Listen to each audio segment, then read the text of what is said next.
Hey guys, welcome back to Fast Fix. In this video, we're going to show you how to make Wings website fit all screens. So make sure to watch the video till the end so you won't miss any of these steps. First, open your Wings website and then you just have to log in with your account. Now here on your dashboard, you just need to click on the Design Site button right here at the top right.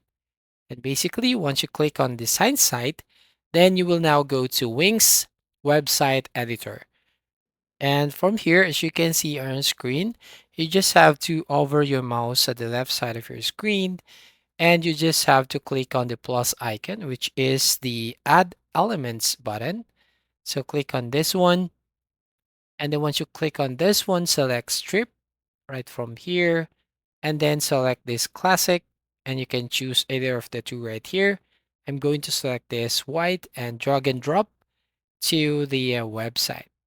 So drag and drop right here.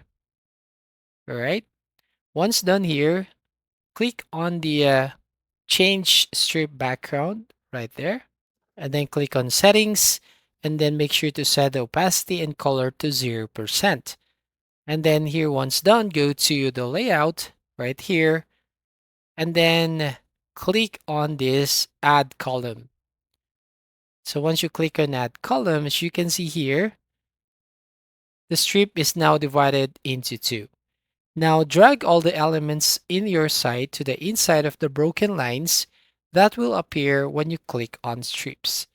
So for example, I'm going to drag this picture here and drop it on this strip.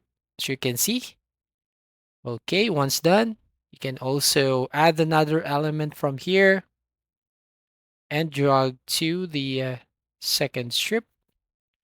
So right here, we're going to attach this element. So just simply drag and drop all the elements in the strip.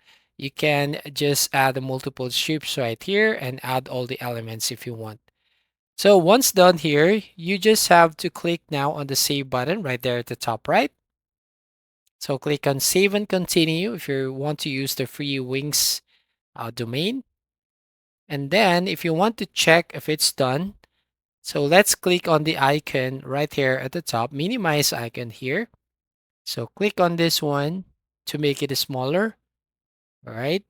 Now, next one that you can do is basically just need to move the size. So if the elements are moving along with the resizing on the browser, then it's now all good. So that's it. That's how you basically make Wings website fit all screens. So if you find this video helpful, please consider to like and subscribe to this channel. Don't forget to hit the notification bell to notify you on the next video.